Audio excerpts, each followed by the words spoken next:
Okay. All right, I would like to, it is actually a great privilege and an honor to introduce Dr. Theresa Farnan. I've listened to her a couple of times as she's spoken to the DREs of the diocese, and I've watched some of her talks on the computer. She is an author and a moral philosopher who specializes in virtue ethics, moral education, philosophy of the person, gender and sexuality, and ethical issues facing the family. She has taught at St. Paul Seminary in Pittsburgh, Franciscan University of Steubenville, and Mount St. Mary's Seminary in Emmitsburg, Pennsylvania. She served as a consultant to the USCCB Committee on Laity, Marriage, Family Life, and Youth, and is a member of the Catholic Women's Forum Advisory Council. Her writing has appeared in a variety of publications, including Our Sunday Visitor and First Things, and she speaks frequently on topics such as Christian anthropology, human dignity, disability, the family, and gender ideology. She is co-author of 2 books, Get Out Now, Why You Should Pull Your Child from Public School Before It's Too Late, and Apologetics Resource for Teens, Where Did I Come From, Where Am I Going, How Do I Get There? She and her husband are the parents of 10 children, and we are very, very blessed to have her here. So please give her your attention. Thank you.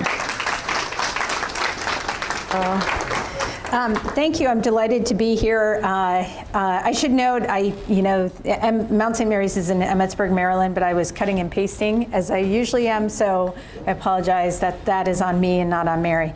And your seminarians go there, so I'm well acquainted with the Diocese of Arlington. It's been it was a delight working with your seminarians at the Mount, and just coming back here and being able to come back and speak to people here has been amazing. I want to preface this talk by saying I don't know where all of you are coming from. You're all here, you're volunteering your time to teach the faith. So I'm assuming you're here ready, willing, and open to learn with the church. But I'm sure that you've also heard, you may know people who have gone through, who have children who are transitioning or who have gone through a gender transition. You've, I'm sure, heard a lot from the media. And so I'm just going to start off by saying this is going to be a challenging presentation for everybody. It is a challenging topic. When Father said I give the same talk, I wish I didn't have to. It was a lot more enjoyable before 2015 when I could talk about ways to plug in virtue into CCD curricula and things like that.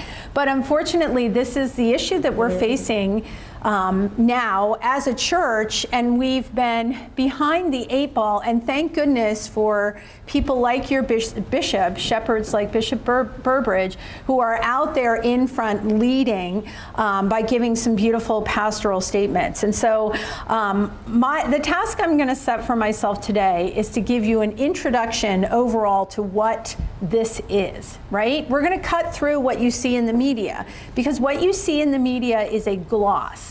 It is the happy talk presenting a phenomenon that at its heart is not just anti-Christian, but anti-human. And it's been interesting as I've been involved in this. We started seeing this coming down the pike right after the Obergefell decision, because almost immediately after Obergefell, there was a push to normalize transgender identities. And it was interesting because up until then, right after Windsor, for example, in 2014, you started seeing murmurings of like transgenderism as something that needed to be normalized. And at the time, LGBT advocates, people who were pushing for same-sex marriage laws, pushed them back to the shadows and said, no, this has nothing to do with transgenderism. This is just about those couples who are in a long-term relationship who need us to compassionately recognize them, right? And the message to the trans advocates was, sit down and shut up until we get this through, because for a lot of people, this is a really radical change and maybe a bridge too far. In the intervening time from 2015 till now, it's been like a tsunami. And if you feel like this is a tsunami for you, wait till you see what the kids are seeing. So here's what I'm gonna do. I'm gonna just go through, give an overview, and I'm gonna hit the medical information first, because I think if there's anything you guys take away, people in the church, Catholics are a very compassionate bunch. Christians are a very compassionate bunch. And so one of the ways advocates have intentionally tried to influence the church's response to transgenderism is by playing on the note of compassion, right? These poor trans kids, they need people to love them and accept them for who they are. That's the message. I'm sure you've heard that, right? So the first thing that we're going to do is we're going to really talk, we're going to have some straight talk about what happens medically to these kids. And if there is anything that you take away, it is that this is not a benign procedure. There is medical harm involved in these procedures that kids are pushed into. And it's a funnel. There's no such thing as a benign social transition, because almost 100% of the kids who socially transition go on to medically or surgically transition. So it's a gigantic experiment that benefits the pharmaceutical companies and the big insurance companies because they make a lot of money. The estimate for profits now is approaching, like, it's in the billions, right? If you looked at a graph for the sex reassignment surgery market, for example, it's just escalating sharply, because the more they promote it, it's like a self-fulfilling prophecy with these kids. And if you get a kid hooked into this, what parents describe as a cult, the parents of kids who have been pulled into this, and detransitioners, they describe it as a cult. If you get a kid plugged into there, you get a medical patient for life. So that is the first thing I want you to take away, because it is only in that context that you can understand the church's response, right? And you can understand why our response, which the Catholic Church, just like in Roe v. Wade, the Catholic Church led by putting, standing up and saying, no, the unborn child is a person. Here the Catholic Church is saying, no, you're born male or female. God creates you male or female. You have a sexual identity that's given to you from birth. And from that, then you are called to live your life. But it goes back to this fundamental teaching about the unity of the person. And the church standing firm is sort of the, it's interesting because it's the Catholic Church and radical feminists who are saying, wait, this is going to erase the concept of women entirely, which we see in how girls and girls' sports have been affected. Right? So it's an interesting alliance, but once again, the Catholic Church, out of all the churches, is really able to draw on its tradition, and it's nothing against Protestant churches, but we've got this long-standing tradition of Christian anthropology that we are drawing on. So with that as sort of the background, okay, that's my goal, to get you to realize that this is not benign and that there are reasons why the church is taking the stand that it is. And then from that, to say, well, what does the church teach and how is this going to affect me as a catechist? Because this, even if you don't have a kid who is transitioning, this is affecting all of the kids in our CCD program. And while the RCIC class may be very challenging because you have kids who are starting from ground zero, in a sense, our kids who are in the public schools and who are exposed to all of this media pressure, they all, in a sense, need that same kind of remedial reminder of what the church teaches about the person. So some of the things that you teach in that RCIC class need to be plugged back into these classes. You can no longer assume our kids are coming from a Christian perspective. Okay? All right, so that's my goal. I'm going to take a short break after we go through the medical information. You can stand up, use the bathroom, get some coffee. We're going to keep it really short, but I think after that you just need to step back for a moment and just let it settle, even if it's just for 2 minutes before we go on. All right. What is the story that our media, our culture is trying to sell to us about trans kids? Well, they're brave, they're stunning, they're authentic, they're living their true identity, and they're happy, right? They're happy. This is something, if we all just get on board, get behind these kids, that is the way to ensure that these children who are so fragile and so at risk, and they really truly are fragile and at risk. I'm not denying that a bit. But what our culture is saying is, if only we embrace them, wrap our arms around them and affirm this identity, we can help them solve all of their problems. What is the reality behind every child who is identifying as transgender, especially some of these young adolescents who are rapid onset, there's a term for it, children who just out of the blue announce that they've gone online, they've looked at the data, and now they've realized they're transgender. What is the reality? The reality is it's tearing families apart.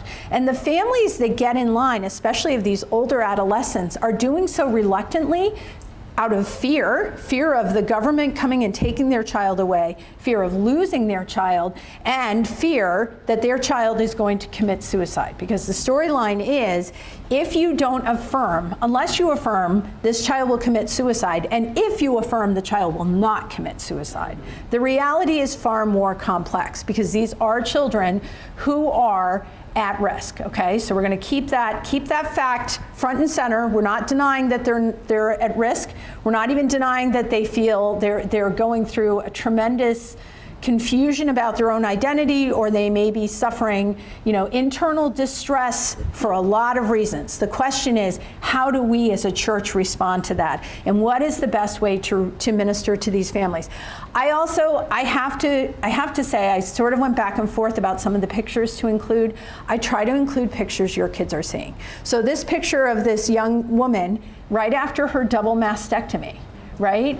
That is raw. I don't like putting that on there. That's the reality. Later on, I'll show you a TikTok picture, okay? And which is what our kids see of young women after a mastectomy. And again, I looked at that and I said, this is a picture of a young woman who is topless. I do not like to show that. On the other hand, if your kids are at a public school, one of the public schools around us had a young woman who identified as transgender who went out for the swim team. She had a double mastectomy and swam topless. And our newspaper, the Pittsburgh Post-Gazette, did a gigantic feature and put her picture on the front page. Our kids are seeing this. This is being normalized. And so I apologize. I hope these images don't offend you. But this is the reality of what they're seeing, and you guys need to see what these kids are seeing. You need to see what they're encountering in the halls of their public schools, okay? So here we have a quote, "I feel broken. My relationship with my husband has been under great strain. I mainly really feel sad about what Sophie is doing to herself and the lifelong consequences of her actions." I will note too, as Father mentioned, I've been giving, versions of the same talk over and over again. And early on, it was all theory to everyone. Right around 2018, it switched. And at the end of every talk, I had people coming up to me who had family members or kids transitioning. And that has left an indelible imprint on me. I will not shut up about this, because these families are suffering. And there's a lot of happy talk in the in the media about where this is going. So what do we know from our Holy Father? Our Holy Father has said, accompany them, never abandon them, right? And this is an example of Pope Francis. On the one hand, has been very insistent that these are vulnerable people and we need to reach out for them. And this has been something we've heard about Pope Francis, offering financial and food assistance to a community of persons who identify as transgender in Italy after one of the earthquakes, right? This is an image of a woman who identifies as a man who goes by the name of Diego, right? And Pope Francis personally met with this woman, right? And just spent time with her, just listening, right? So with his pastoral heart, he's always reaching out to them, right? It's one thing to be understanding of human weakness, however, and another thing to accept ideologies that attempt to sunder inseparable aspects of reality. So what do we have on the other hand? Pope Francis refers to gender theory as a global war against the family. Pope Francis, this is not, you never see that showing up in Father Martin's tweets, by the way. But this is he's been sounding the same note from 2015 on. He's been on fire about this, and it never gets reported. He refers to gender theory as wicked, as the enemy of marriage. Okay. The essential question, right, that we all face, and that the children you are teaching are going to be facing, or kind of coming to grips with, is the question of our own identity. Who am I? What is my purpose? What is the meaning of life? and how shall I live, right? Your kids that you're going to be teaching this year, this is what they're all thinking about, contemplating, praying about. You're charged with giving them guidance. And the church has an answer, right? The answer that we give is rooted in Scripture, but also based on reason. We've got this complementary relationship between faith and reason, right? Who are we? Who you are, created by God, male and female. God creates the male and female, he created them. Each of us has a sexual identity, okay? And I'm gonna just pause for a minute and say, I urge you, I beg you, I plead with you, do not use the term gender identity with your students. You have to impress on them, you have a sexual identity. What's the difference? Gender identity is all up here. It's your idea about who you are, how you feel, what kind of habits or interests or preferences you have. But the way our culture has set up this notion of gender identity is that it is utterly, totally divorced from your body unless you discern that you are okay with the body that you inhabit. And every single one of our kids, is being treated in the public school system as potentially transgender. Let me repeat that again.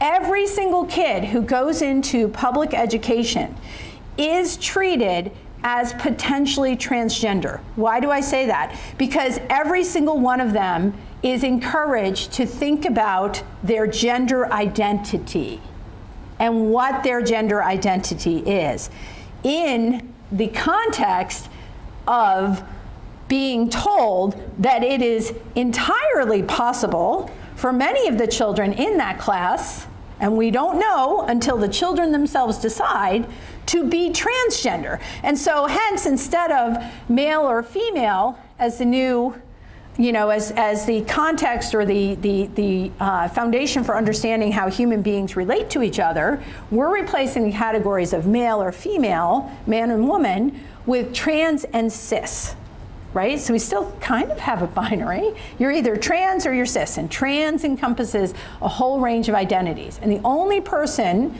who is the expert who can decide what each child is that child, him or herself, okay? As Mary mentioned, I have 10 kids, right?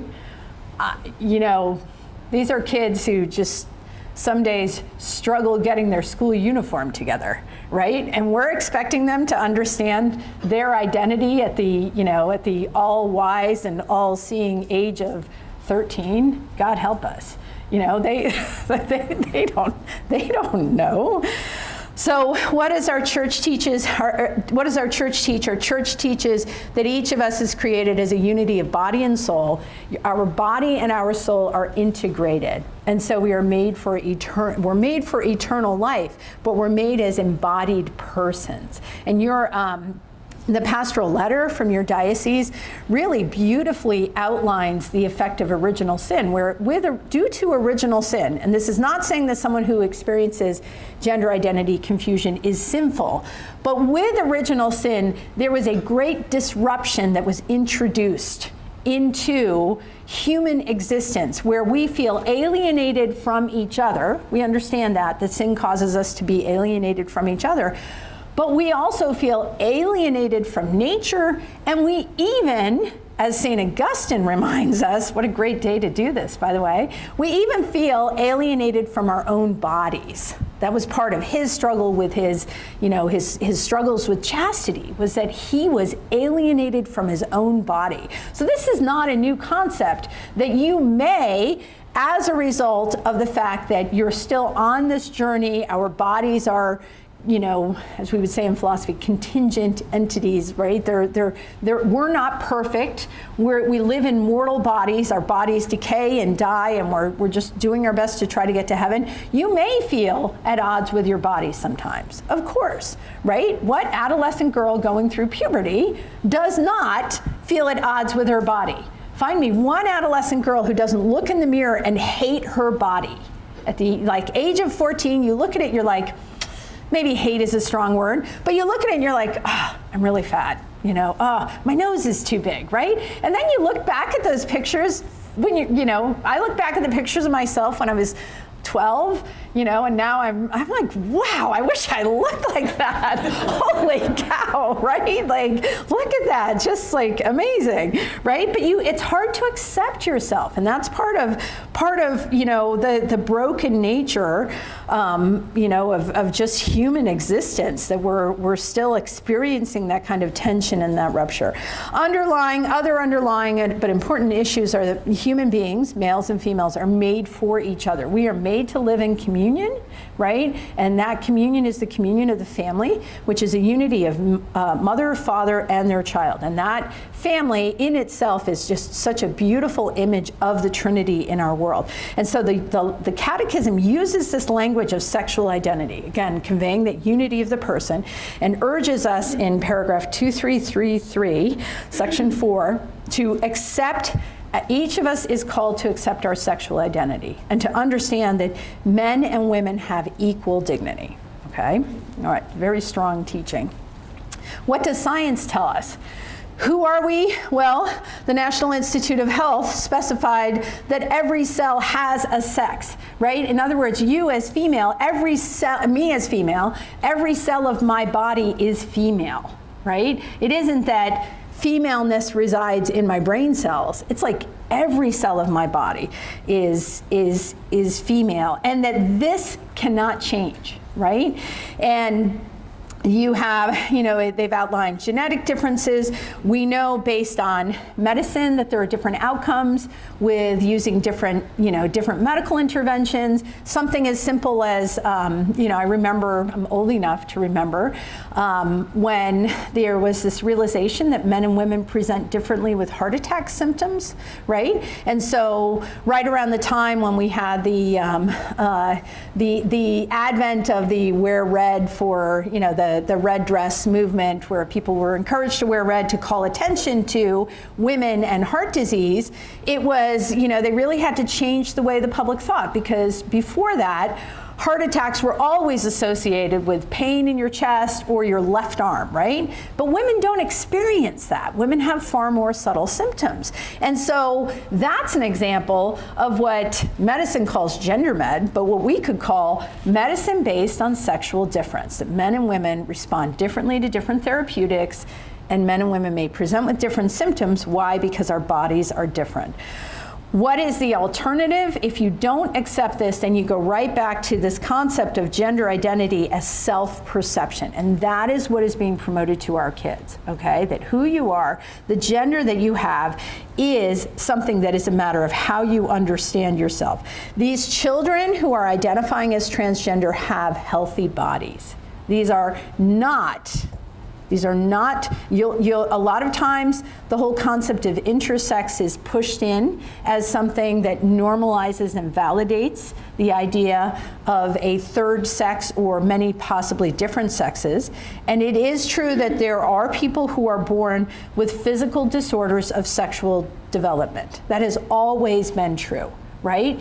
But those physical disorders of sexual development line up according to whether or not underlying it is a male child, XY, or a female child, XX, right? And so you can even classify those disorders of sexual development, which can complicate how people understand or identify the sexual identity of a person, but it doesn't negate their sexual identity. It just is, it is a disorder of development. I have a daughter with Down syndrome, right? Every cell of her body is marked by this developmental disorder. It doesn't make her any less human. It doesn't make her a third type of person. It's a disorder. It's a chromosomal disorder. And so we can have all kinds of disorders. It's just, I have a friend who's a physician who says, well, sometimes people are born and instead of having 4 chambers in their heart, they only have 2. But that doesn't mean that there's another way of having human hearts where, there are 2-chambered hearts as well as 4-chambered hearts. No, that's a disorder, and medicine seeks to correct it. Okay? Gender ideology, though, and I'm not going to spend a ton of time on this because we're going to go through this when we go through the material in your public school. instead gives our children, these are the graphics that they use. The gender unicorn is a graphic that's being used in Fairfax County Public Schools. Okay? What it does is it presents our children with a new way of understanding the person, a new anthropology, a new understanding of the person. And I really want you to just take a minute and appreciate that this is such a radically different way of understanding the person that they have to come up with these graphics so that they can explain the vocabulary. And instead of your kids, children, when they're young, based on the evidence of their senses and growing up in a family, they understand people are created male or female. When they get into the school system, instead, they're handed this graphic which is intended to convey to them everything you were told about the person is wrong. And here is how to understand the person. How do you understand the person? Well, you fragment the person into different parts. And all of these parts, rather than understanding the person as a unity of body and soul, at the end of the day, the most important part of the person is, see that little the icon on the top right-hand side, gender identity, that is the defining aspect of the person. Who are you? Well, who do you think you are? That's who you are. What identity do you have? What identity do you feel like you have? That's who you are. And it's going to be based on your feelings, not on your body. Your body is one of 6 parts here, right? Like 1 of 6, anatomical sex. And even there, they present to these children this idea that too is on a spectrum. Well, you have this body, I don't know, maybe you're a girl who's a late bloomer, you might be on this spectrum of femaleness, but I don't know, maybe you're not, right? Like you develop late, maybe you're a girl, but you've got some maleness too, right? See how much confusion they introduce to our kids? It's hard to even imagine. And so I just want to point out, I went back to this just to point out that every single one of these categories on here, now this graphic is from the gender unicorn, right? That usually, it's usually on the bottom or around that gingerbread person. On the genderbread person. On the gender unicorn, which by the way, all of these graphics come as coloring pages. Okay, so you can hand them out to a child so that they can fill them out. Every single one. You go to, if you don't believe me, go to TSER and go and look at their graphic. It's downloadable as a coloring page. Okay, that's who they're targeting, right? So every single one of these graphics has a spectrum, right? And you hand this to a child and you say, here's how you can understand yourself. Okay, how do you understand yourself? Well, where do you think you fall on this? And you encourage them to go through and to take as they're thinking through these things, how is a child even supposed to think about it? You have to really think about superficial characteristics, preferences, or interests. I grew up, my formative grade school years were in the 1970s. My whole life I was taught that valuing women meant that we didn't have to reduce women to stereotypes, but we're right back to stereotypes now. So if you are a boy who likes pink, well, in terms of gender expression, you're going to be on the female spectrum, just for liking pink.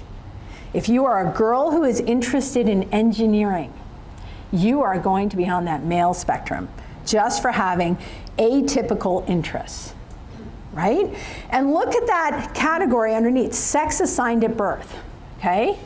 Fairfax County Public Schools uses the term sex assigned at birth is a label that we slap on kids when they're born. It has nothing to do with who they are. It's just the doctor, in the ultimate act of oppression, looks at that baby and says, it's a boy or it's a girl. And instead, what we need to all do is back off and let that child have room to discover his or her true identity true identity based on their feelings. Do you see how confusing this is for children?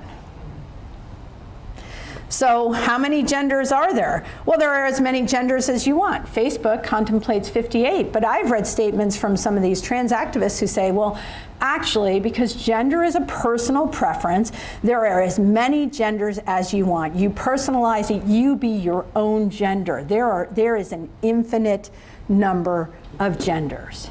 Infinite number of genders.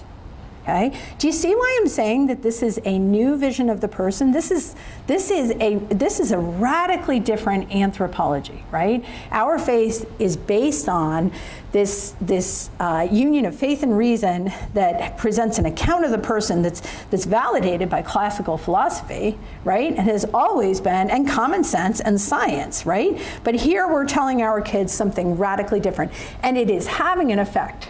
It is having an effect. There was a 2021 study, okay, and just here, like these numbers highlighted in yellow, those are the numbers now of kids who are identifying as LGBT, and the numbers underneath them in the past are the numbers that traditionally we've seen showing up in polls, right? So trans high school students in a study from the University of Pittsburgh, which, by the way, like Pittsburgh, you would think socially conservative, pro-life, Rust Belt, Blue Dog Democrat state. Whoa, we've got a gender community that is just pushing it, right? So no place is safe. Even like, you wouldn't expect it. I'm from Pittsburgh, but in a survey of their students, they found that 10% of their students in high schools in the Pittsburgh public school system identified as trans. 10% from 0.002% in past studies in 2001. That's a really, really significant alarming rise. And every single poll is showing that these rates are rising. I just want you to understand it. In the past, this was rarely ever seen in young women, right? You had two different types of persons who identified as trans. You know, if you go back and you look in the medical research from like 1980, for example, you'll find there might be children who were suffering from gender identity issues. And a lot of times that could be due to a quote unquote family dynamic, right? Now I have to be very careful because when you say family dynamic, people assume you're blaming parents. But let me give you an example of a story. There was one journal article I read about, right? And they wrote about it in the article because it was so rare. It was a 3-year-old boy, one of 2 children. He had a baby sister who tragically died of sudden infant death syndrome. The parents were devastated. Their marriage was kind of teetering, and the 3-year-old was left to process all of his feelings on his own. So he announced that he was a girl, right? So in addition to dealing with the grief, now they have a little boy who says he's a girl, right? The family went into therapy, and this journal article was written by the therapist, and the therapist in the article said, as I talked to this little boy, I realized that he, in an effort to try to make the family whole, he said to me, Mom and Dad are sad because my sister died. They need a girl, so I'll be that girl, right? That's what I mean by family dynamic. You don't have to blame people. Like we're not about in the business of blaming people, but kids often read situations wrong, right? Or kids can be experiencing trauma. They might feel safer as a girl, all kinds of things, you know, or safer as the opposite sex. Who knows? They're kids. We don't expect them always to get everything right. That's why parents are there, right? So you always had that small subset of kids who were struggling for some reason. And then you had older adults, usually men, who would transition based on, you know, what was referred to in medical literature as autogynephilia, right? It was a different subset of psychological, you know, manifestation. I don't even want to get into that, right? So you had these 2 subsets. The older male adult activists were the ones who drove the change, right? And why did they do that? Because they looked at, after they went through their transitions, they transitioned after puberty, and so it took a lot of surgery to get them to a point where they could convincingly pass. And so right around 2015, and I've read articles by them acknowledging this, they began to make the case that children needed to transition because it would be better for these kids kids not to go through puberty, because then they wouldn't have to go through facial feminization surgeries. They wouldn't, their bodies wouldn't develop a typical male look, their growth would be shorter, all of these things, right? So it was a very rare phenomenon, but now what we're seeing is that this is completely escalating. Okay, I mentioned before that this is, just to sort of put this out here, this is completely at odds and incompatible with Christian anthropology. And as you're going to see, it's going to undermine everything so much about your catechesis. It undermines how you look at the person. It undermines how we understand the incarnation, Christology, divine fatherhood, moral theology, the relationship of the body and the soul, catechesis on human sexuality. Your whole childhood is supposed to be a remote preparation for marriage. The church uses that language. Well, if you don't even understand categories of male or female, how are you going to understand that? And even things like conscience, because as we can see, people are being compelled to affirm, right? And so your conscience rights are being denied. And I'm happy to go through that later. I just want to make sure I can get to the medical before we take a break. Why is this important, though? Because your Christian anthropology, or your underlying anthropology, is the lens through which you see and judge the world, and through which we can see and judge culture. And just as a reminder, Pope Francis, again, I can't stress this enough, who is so compassionate and pastoral, really sees this as a moment of the annihilation of man as the image of God.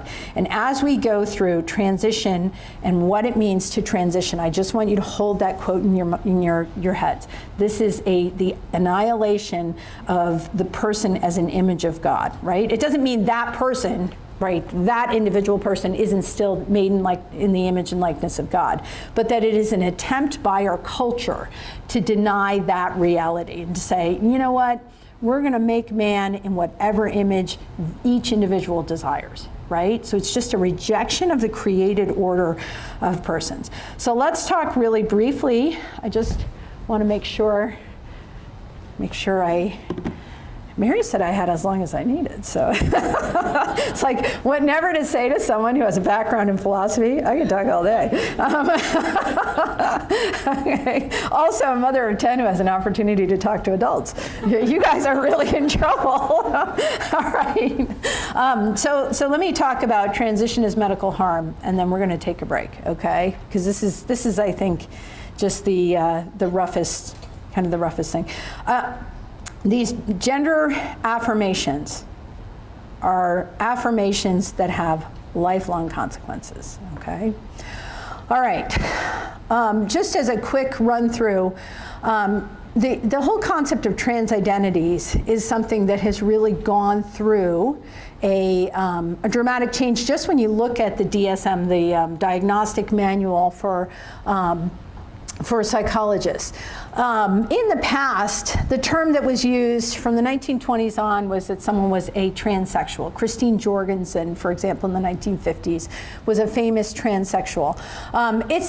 This was the pioneer of transgenderism in the United States is a doctor named John Money, who practiced at Johns Hopkins, who is the subject of a book called As Nature Made Him by John Colapinto from Rolling Stone magazine, who experimented on two twin boys. One of them had suffered a catastrophic accident after his circumcision, and so John Money told the parents, take your son home and raise him as a girl, right? And he began writing journal articles about this, where he painted a very rosy picture of this, because as he said to the parents, and he was someone who had operated on transsexuals, that's why this came to mind, right? As he said to the parents, this is something, gender, your identity, your gender identity is a purely social construct, and your body doesn't have anything to do with it. So he told this working class, very young couple, with minimal high school education from Canada, right? They really were kind of like a struggling, poor, they were kids. They were like 19 years old dealing with this.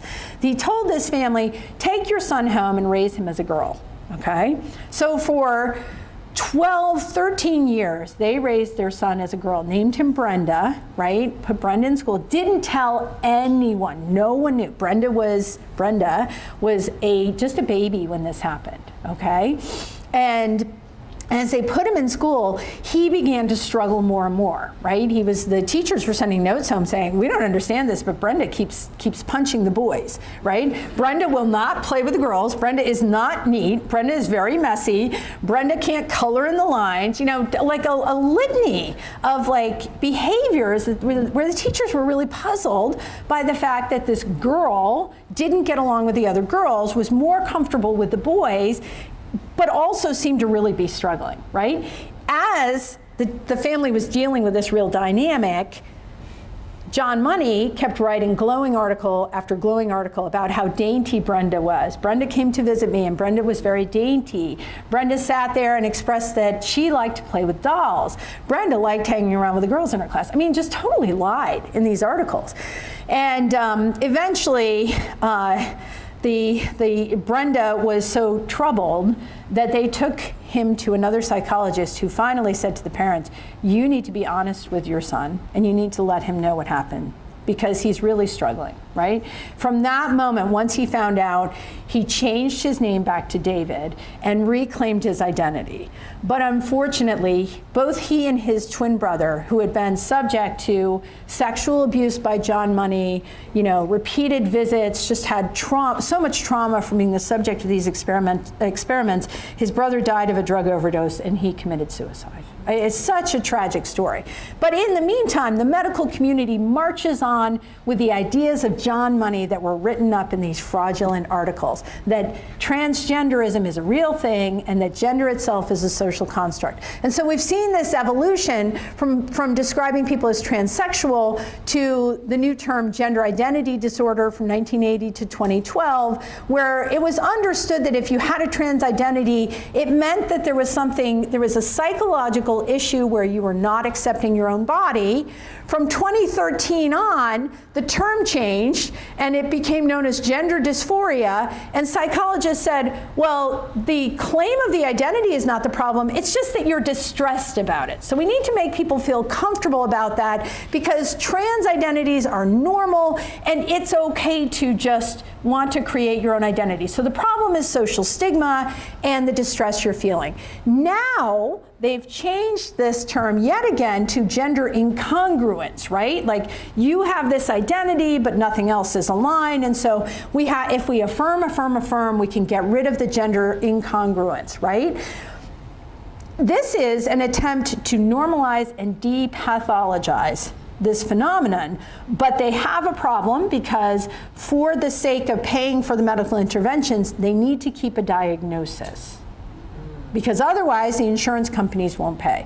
What is really going on? Well, it is a trend of body modification that is on demand and an assertion that you as a human being have the right to self-define yourself medically, surgically, socially, and that you can compel others to transition. We've seen, I mentioned very young children and adult males who were the ones who before, from the 1990s on, very low percentages, 0.002, who were the two categories you usually saw. But recently, in recent years, from 2010 on, we've seen a rise, an alarming spike in the number of teenage girls who are identifying as transgender, okay? Here's another graph showing this, 4,000% rise, especially in adolescent girls who identify as transgender, okay? What does this mean?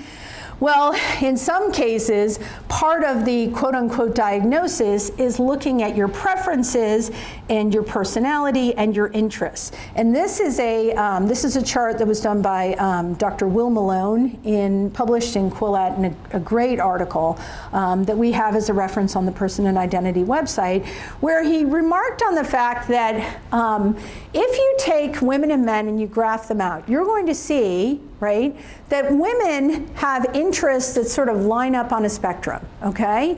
So this woman right here is your super uber girly girl woman, right? And this woman over here might be the woman who's like, working in a rodeo, for example. I don't know, I'm trying to think of something. But she's still very much a woman. It's just, that's her interest, right? This man here is like the macho man, and this man here might be someone who maybe, I don't know, likes, is I can't even think. Maybe has interests, you know, that would be typically identified with women. Maybe he works in the fashion industry, right? But that doesn't make him a man. Dr. Malone's point is, if you line up these interests, you're going to see a tremendous amount of overlap, right? And that merely having atypical interests that would typically, stereotypically be associated with men does not make you a man. It makes you a woman who has atypical interests. And oh, by the way, your interests can change over time, right? Like I went through a phase when I was 12 where I played a lot with my brothers, and I don't think I wore a dress the entire year, right? Where would I be on this chart? I'd be over here, right? Because that was what I was interested in. You know, at some point, you know, number of years ago, my girls got into scrapbooking. And I was like, hey, this is actually kind of fun. I can't believe I never, you know, it was fun because I was doing it with my girls and they were very creative and we did it on a shoestring budget. So, oh, wait a minute, that means I move over here, I guess, because I think you would put scrapbooking over in the pink area. How stupid is this? These are just interests. These are just things you do. This is not who you are. But instead, we're encouraging kids to see the things you do as things that define you and that are being used to sort of line up identity, okay? So what are the criteria for gender dysphoria? For young children, you have to meet 6 of these 8 criteria. But again, look at this. These are all feelings and preferences. Desire to be the other gender, preference for wearing clothes typical of other gender, preference for cross-gender roles in play, preference for toys typical of other gender, preference for playmates of other gender, rejection of toys, games, or activities associated with one's biological gender, dislike of one's sexual anatomy, desire for physical sex characteristics of the other gender. This is typically what you would associate with a trans child, right? A child who identifies as transgender. But that's only one, and you don't even have to have these 2. You could just have those feelings and preferences and be classified. There's a doctor out in California, a psychologist who's one of the ones driving this, who actually is on tape asserting that a 2-year-old who pulls her barrettes out of her hair is sending you a gender message, because that 2-year-old girl is trans, right? I have a daughter with Down syndrome who has sensory issues, right? So what does she wear? She'll wear shorts and a t-shirt all day long, and typically she grabs whatever she can find in the laundry, right? So she's wearing her brother Paul's clothes, right? Why? Because they're baggy and they're comfortable, right? Preference for cross-gender roles in play. I mean, like, what does that mean? If she's outside swinging on the swing set, does that mean she's trans? Preference for toys typical of other genders. She's going to play with whatever he plays with because she adores him and follows him around. Preference for playmates of the other gender. See the point I just made? She follows her brother around. Rejection of toys, games, or activities associated with one's biological gender. She has sensory issues. So if you give her a pink tutu, she is going to gag and not even want to touch it. Why? Because it's crinkly. She loves pink, but you can't get that on her. I can't get any clothes with sparkles on her because she looks at it and the texture bothers her. Just even the texture of seeing the sparkles, right? See how it's just crazy. It is really crazy. So easily, here's this little girl who is like 100% girl, loves pink, loves things like that, like loves being a girl, you know, just follows me around when I'm at home, right? But in the wrong hands, they would take these superficial, stupid characteristics and try to write her off as down. And I became very passionate about this when I came across a GoFundMe fundraiser for a double mastectomy for a young woman with Down syndrome. And that was for me the moment where I was like, that's it, I'm in. Okay, so what is the gender affirming approach, okay? And I should note, it is not proven. This is still experimental. It is, you know, this is so risky. So what happens? First, the child self-diagnoses based on gender identity. And there are all kinds of, I gave a talk once to high school teachers in New York, and one of them said he went online. I actually gave a series, and in between, one of the teachers went online and found an online internet questionnaire where you say, am I trans? And it asked you a series of questions. And he said he and his wife took the same test and kept changing the answers. And no matter what he answered, the answer was, you may be trans. He said they went through it 15 times. 15 different ways they answered it. like changing the answers around. He was so shocked. Okay, so here are the stages of transition. Social transition, which we could really refer to as a psychosocial transition because it gets the child comfortable with thinking about him or herself as the opposite sex.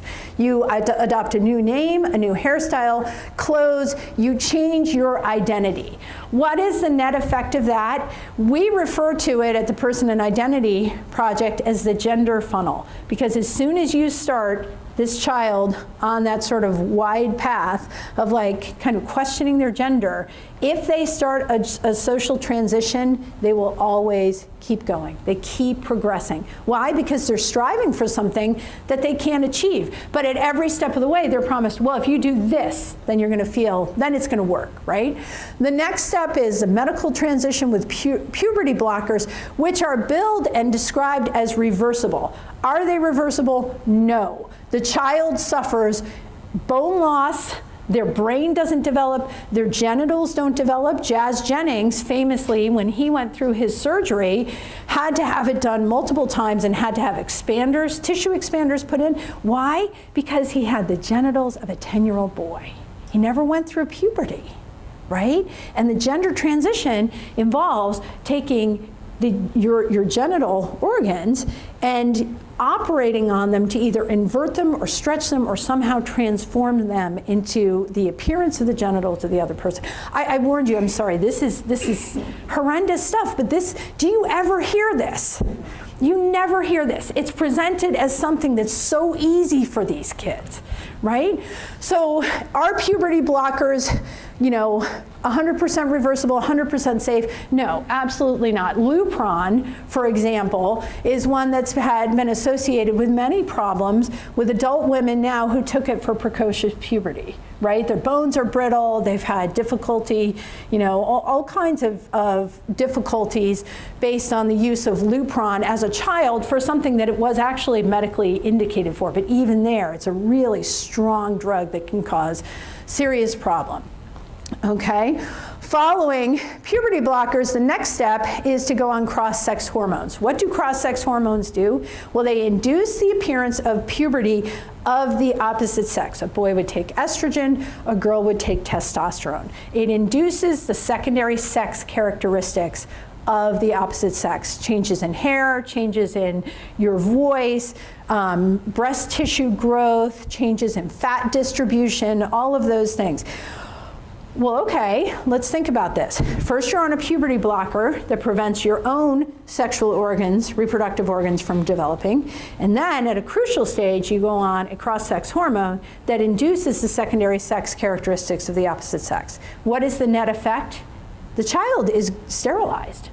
Why? Because his or her reproductive organs will not develop. So this child is going to be infertile the rest of their life. From 14 on, we expect 14-year-olds to consent to a procedure that is going to make them infertile. And when these transgender medicine doctors are asked about this, they're very flippant, right? So they will say things like, well, we would do this for a child with cancer, right? So you just have this young woman freeze her eggs or freeze her sperm, right? No big deal. Just freeze your eggs or freeze your sperms. Mastectomy, you can always get breasts back if you want them. Well, you know what? You can't, because the insurance companies are refusing payment for detransitioners who want to reconstruct their breasts. They're refusing to pay for it. Okay. And again, you would have, these are, I should mention, these cross-sex hormones also are a very high dose. Okay, so women who are over 50, the big issue has been estrogen or no estrogen, right? Based on the fact that if you go on high doses of estrogen, you have to really work with your physician to make sure that you're not on doses that are too high that then become unsafe. Well, the doses that these young men are going on are so much higher than the doses that we're worried about giving middle-aged women. right? So again, to get the desired effect, you have to go on radically, like significantly higher doses of these cross-sex hormones. And so we see endocrine problems. We see, again, I mentioned the issue with infertility. For women who go on to testosterone, you see vaginal atrophying. They end up having to have hysterectomies in their 20s. I mean, this is serious stuff. This is not benign medicine. This is not healing. This causes many, many problems that these people have to live with. And then the final stage after that, and if you go on GoFundMe and type in as a search term, GoFundMe transition, you'll find hundreds of young girls trying to GoFund their double mastectomy. Young women trying to GoFundMe their double mastectomy. Hundreds, thousands, depending on when you look. Okay? So what are the stages of surgery? Top surgery involves a double mastectomy for these young women. It's being done as early as the age of 13. And we know that's true because these trans medicine doctors have written journal articles where they have identified it in their graphs. 13-year-olds having double mastectomies. Bottom surgery is surgery on their genitalia to try to create a neovagina or to give them a phalloplasty. With a young man, if you remember who was the singer? No, there was a singer who went and sang at the inauguration, and at the same time, her brother was in Philadelphia she's from Pittsburgh.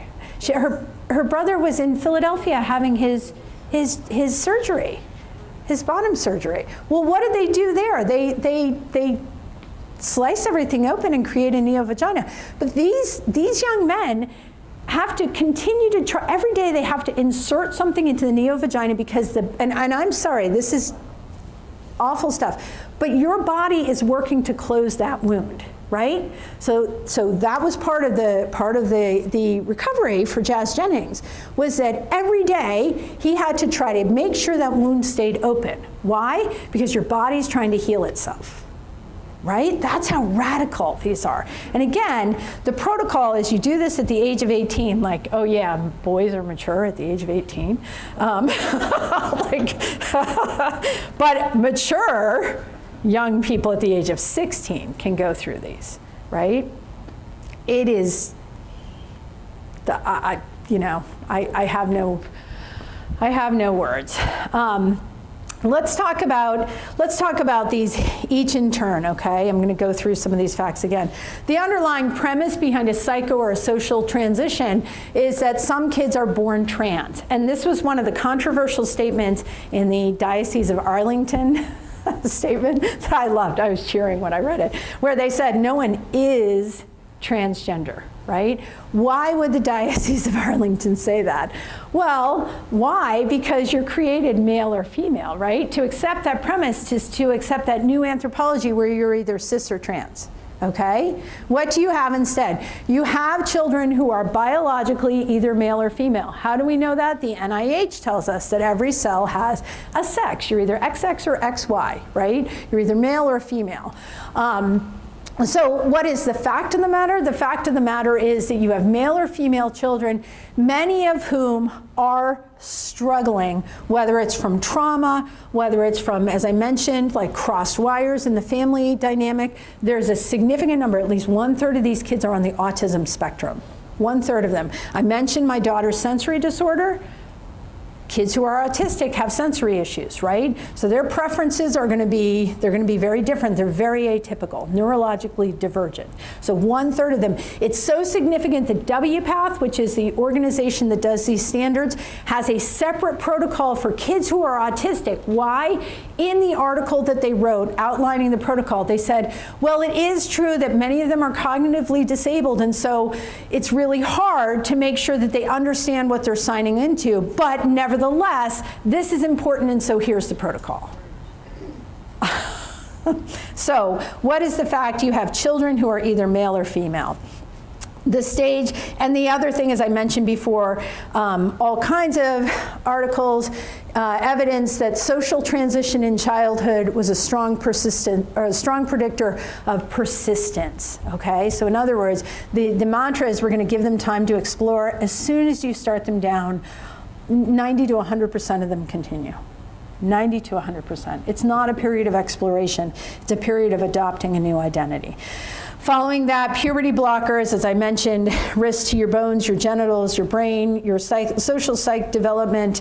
Pediatricians I know have pointed out, if you go on puberty blockers, you stay at the age of 11 as the rest of your classmates go on to 13 to 14. So you're going to be even more alienated from your the classmates who are the same sexual identity. 97 to 100% of kids on puberty blockers then go on to cross-sex hormones, right? And so social transitions plus puberty blockers, in the past, the course of action was what was called watchful waiting. You either left these kids alone and let them just be kids, or you put them in therapy to help them kind of resolve trauma or other underlying issues. Easily 80% resolved. I've seen it as high as 90%, depending on the study you look at. Now, once you start a transition, only 3% resolve. So we are intervening and putting our thumb on the scale to change the course of the disease.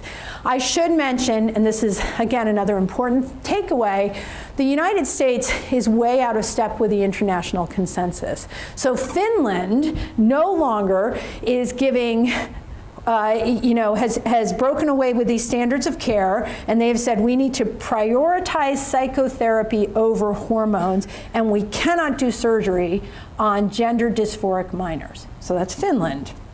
Sweden's Karolinska Clinic, which was really the gold standard for care, ended all use of puberty blockers and cross-sex hormones for minors outside of carefully controlled clinical studies. So they're backing away. They're the ones that were always cited. Why? Concerns over medical harm. The UK has undertaken a systematic review of puberty blockers and cross-sex hormones. Why? Because a young woman who detransitioned successfully sued the NIH and said, I was an alienated, confused, troubled teenager. You were the adults, and someone at some point should have said, you know, this isn't a good thing to do, but at every step of the way you were cheerleading me and pushing me down the path. And she won. She won, Cara Bell. Cross-sex hormones, what are the risks? Blood clots, metabolic syndrome, changes in your voice, your hair, your genitals, your fertility.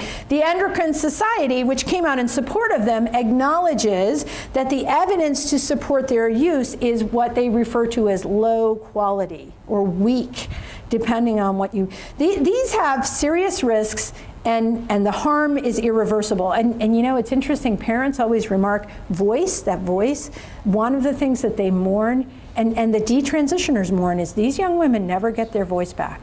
They will always have that medically altered voice. Surgical transition, I mentioned double mastectomies at 13.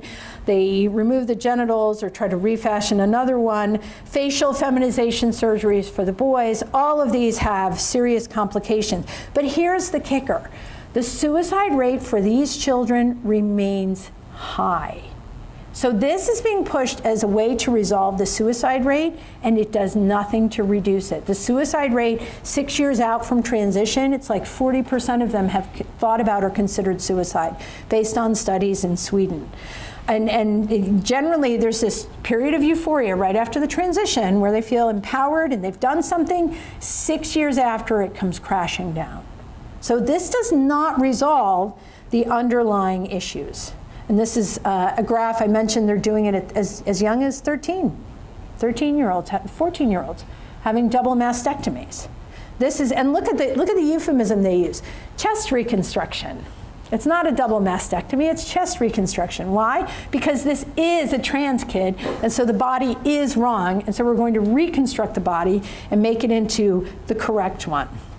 Okay? What are all kinds of medical complications? I'm not going to go through it. Again, like, this is a really brutal thing to do to a child.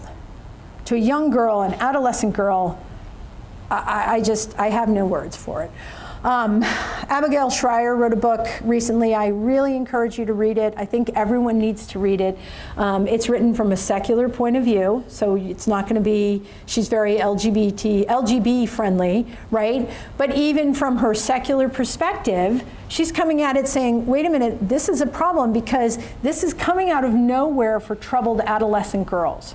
And what are the factors that make people vulnerable? Autism, mental health issues, trauma, kids who are experiencing same-sex attraction and panic and think maybe they're born in the wrong body, sex abuse issues, puberty, body issues, poor peer relationships, and an excessive amount of social contagion. And this is the problem, again, with normalizing this for kids. Again, parents are being coerced to support this transition. Why? They're being told that the stigma or lack of acceptance is something that causes these kids to want to commit suicide. But suicidal attempts even after transition, look at this, okay? So if you're transgender, you've already transitioned, you still have that high suicide risk. It's not solving the problem, right? We're not denying that these are kids who may be at risk for suicide. Why? Sexual abuse, trauma, mental health issues, you name it. These are kids that are being brought into this because they're vulnerable and they're fragile. So yes, there is a risk of suicide, but are we making it better and helping them? No. How do we know? Because the data, it gives evidence that the suicide risk remains high, and at the same time, we've medically and surgically altered their bodies, right?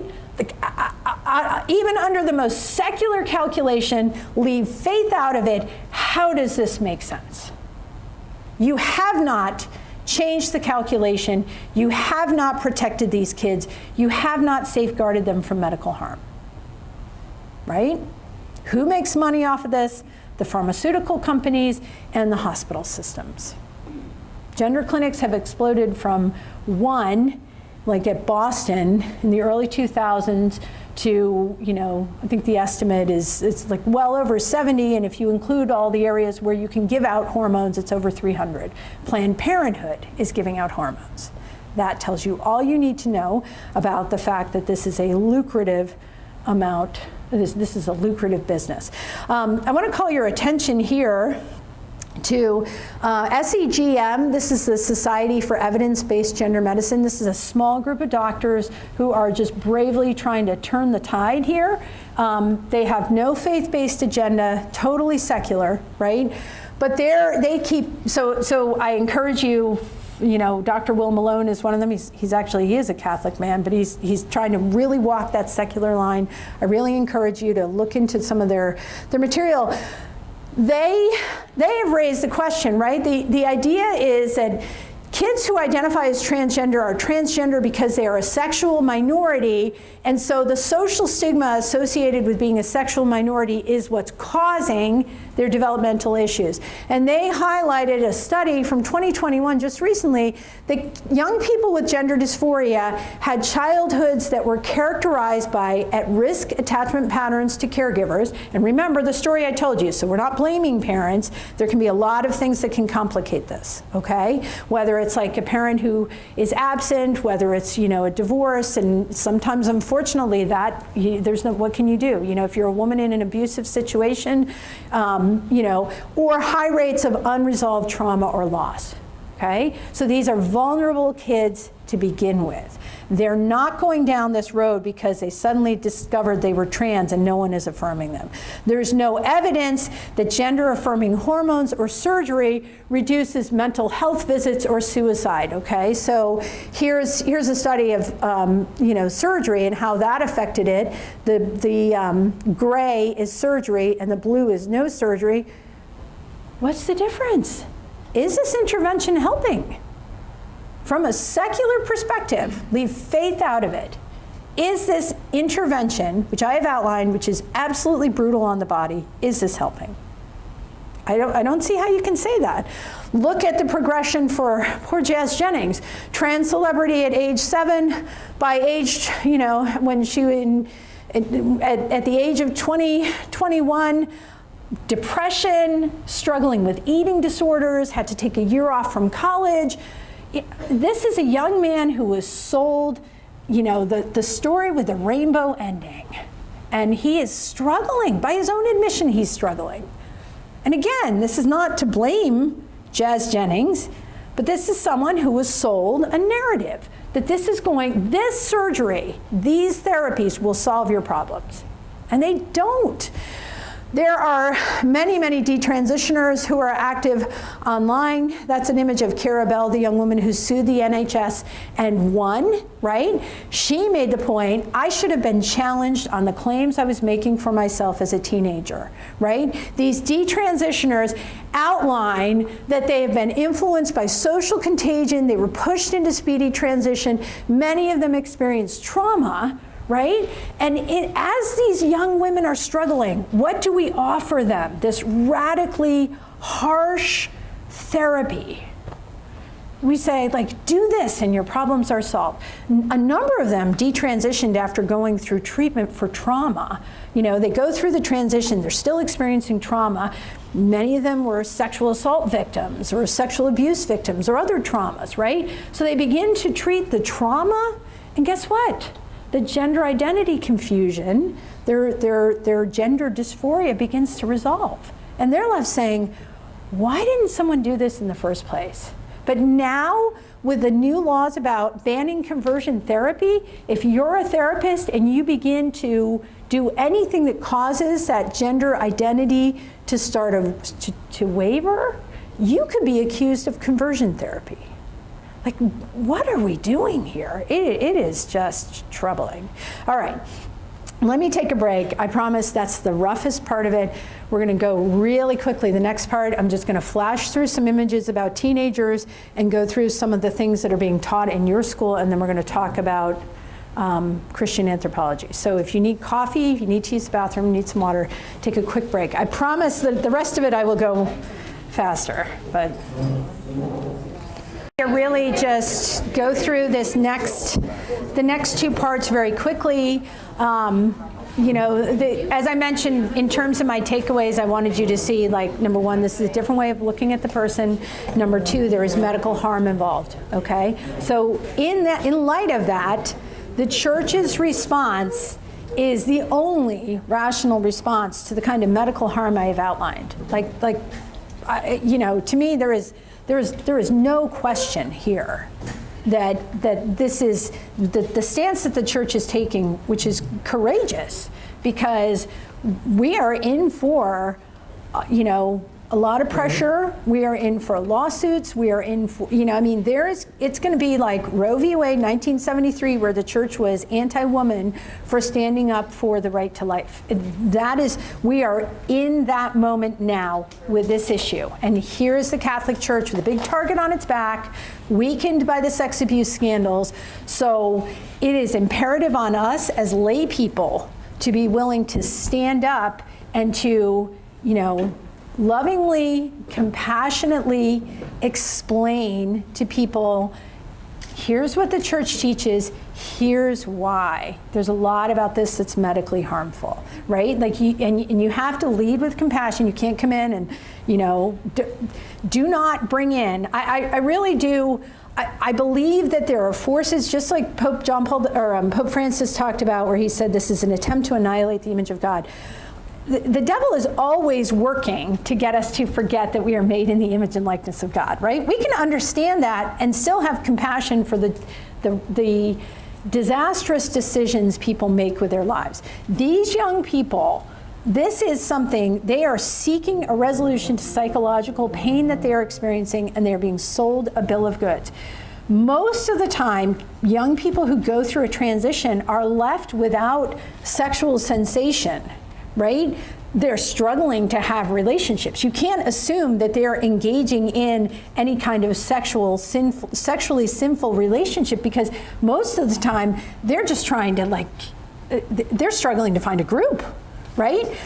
Or they're struggling, a common lament is people won't date them, right? So don't make assumptions. We're not making any assumptions about the moral culpability of the young people who get sucked into what parents describe as a cult. I want to call your attention to a book that was written. If you know someone who is struggling with this is a great resource. This is written by a woman named Maria Keffler, who's part of an organization called Partners for Ethical Care. And it's a book written from parents' perspective, where she and people, on behalf of a lot of the parents who have gone through this, they outline what it is like. And their conclusion is this is a cult that is sucking our young kids in. And they go through the different ways this is a cult, including just compelling, like requiring you to reject your family, reject the evidence of your senses, and causing you to have to affirm statements, positive statements that just are completely at odds with everything you've grown up believing. So I really encourage you, if you know someone who is struggling with this is a fantastic resource. It has all kinds of recommendations, but her point is, her underlying point is, hey, we're on team reality. And the most loving thing you can do for someone who is suffering from what psychology would have referred to, and I hate to use this word because, again, this is a word that's loaded with negative connotations. But the word delusion is what they would have used, not delusion as in you're someone who is going to always be crazy, but delusion as in you're someone who is being, like enticed to accept an alternate reality, and you're losing touch with the reality about yourself, right? But again, I don't use that word out in public because people think, a lot of these people who are struggling with trans issues are people who are functioning. They're, with the exception of denying the reality of their body, they're functioning. You can have a conversation. But they are being led to reject the reality of their own body. So she is, she gives it to you straight, and she uses terms like that, but again, she's coming from the perspective of a parent, and her point is you've got to be on team reality for these kids because they need someone to say, you know what, that's not exactly right. And just again, to put it in perspective, these are kids, right? You tell a kid, you can make if a kid reads something on the internet, they believe it's true, right? They don't always have the same kind of reality check that an adult would have, and that's part of the problem. We should be safekeeping, right? So again, don't go out and say, like, Theresa Farnan says they're all delusional. But this is a rejection of reality. Let's put it that way, right? Because again, these are, the people who go through a gender transition are very much the victims here. They are being sold a bill of goods. Did you have a question? Sure, it's desist, detrans, and detox, getting your child out of the gender cult. Okay, this is a secular, and the author's name is Maria Keffler. This is a secular resource. This is not a church resource. So I'm not giving this to you as a catechetical guide, but just to say if you have family members, if you know people who are struggling with this is a fantastic resource. Okay, all right, so let's talk about what it's like being a teenager for today. And again, I'm going to try to go through this very quickly. Well, if you look around at our culture, what you see is you will see all kinds of indices that in every aspect of society, we are moving into a culture that is saturated with transgender ideology. And it's a pressure that's being brought to bear on all fronts. It's pressure that's brought to bear on companies with the Human Rights Campaign Corporate Equality Index, where companies are being measured not by giving insurance to the partner of, someone's same-sex partner in a relationship. No, that's like so 2001. Now what they're being measured by is how much money are they giving to these trans advocacy groups? Because if you're not giving money, donations to the right groups, then you get dinged on the Corporate Equality Index as a place that's really harmful to work for. We all have seen, the incursion of men into women's sports.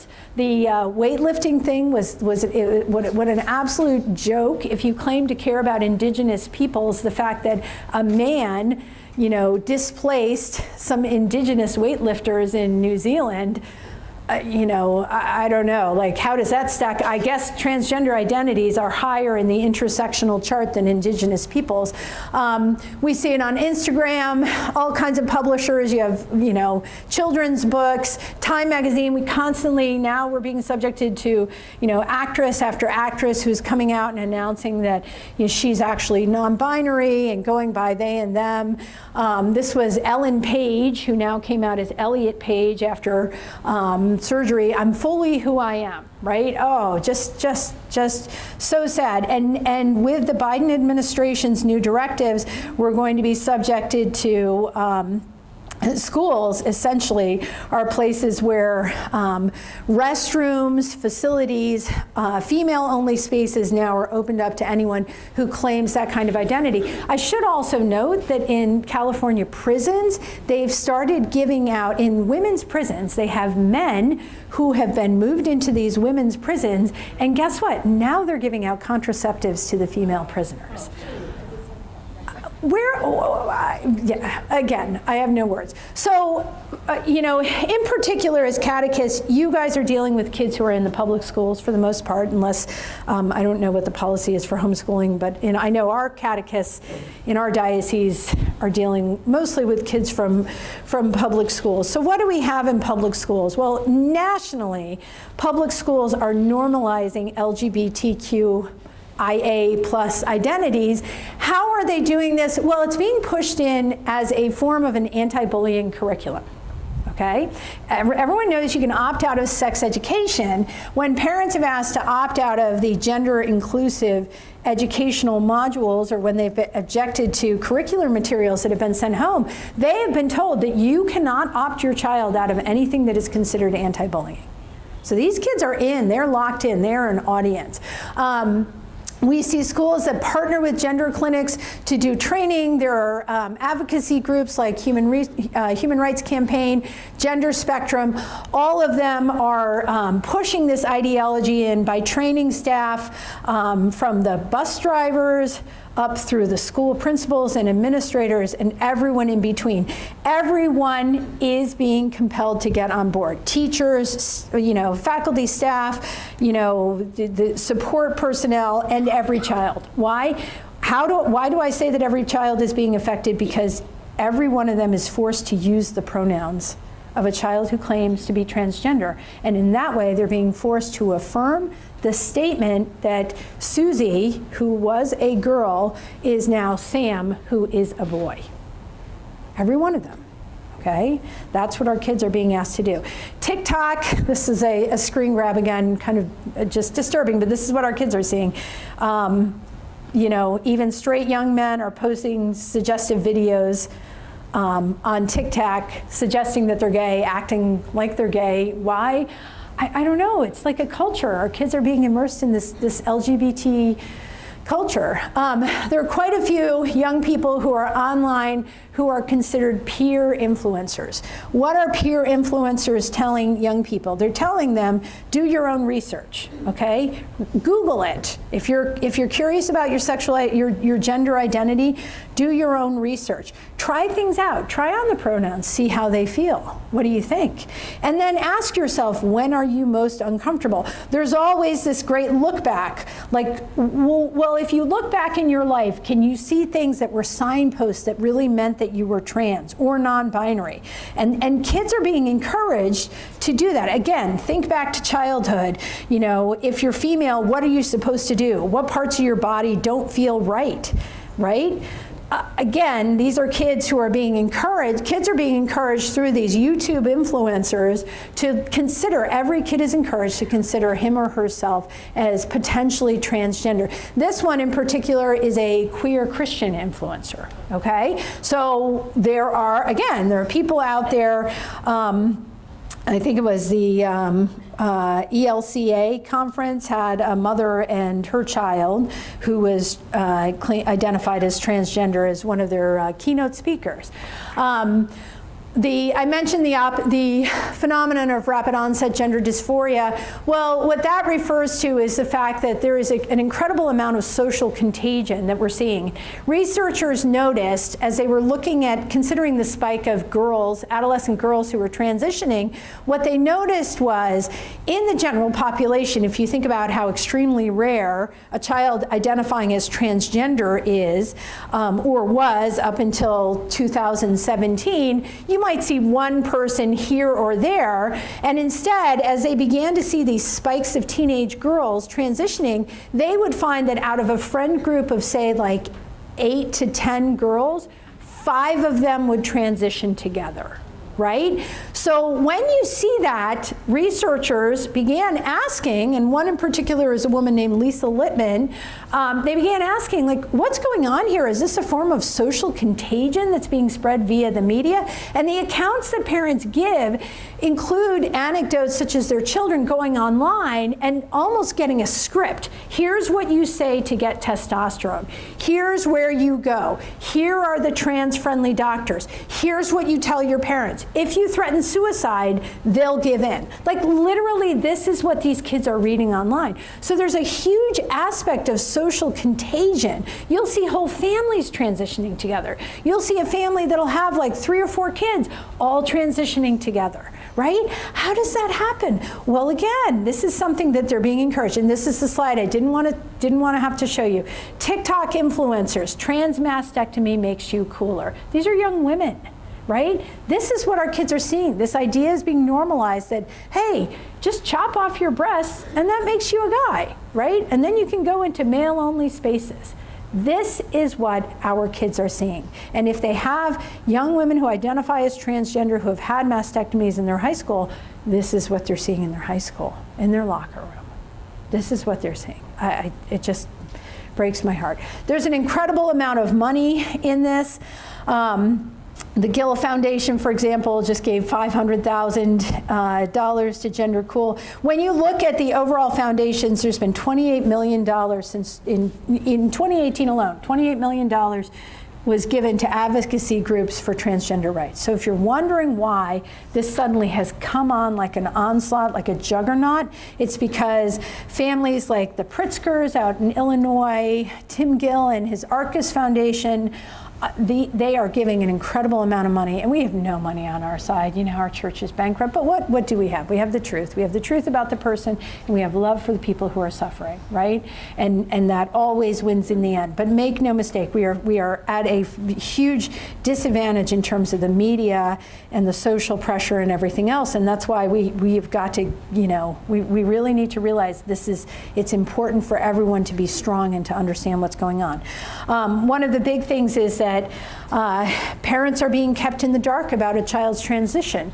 Physicians, counselors, teachers are treating kids as autonomous in their choice of transgender identity, and we'll see that in the public school documents. Parents are being termed, quote unquote, unsafe. Okay? You have an article in a medical journal, parents should lose veto power over kids going trans. Okay? We have a total corruption of language, right? Why a woman can have a penis, gender identity myths explained. Like, what do you even say? Trans dad gives birth. Chest feeding, right? Remember I mentioned chest reconstruction? We don't talk about breastfeeding. We don't talk about mastectomies. It's chest reconstruction surgery and chest feeding instead of breastfeeding. You know, it's positively Orwellian. If thought corrupts language, language can also corrupt thought. And that is what we're seeing. And especially for our kids in school, now the big thing is gender inclusive puberty education. Remember the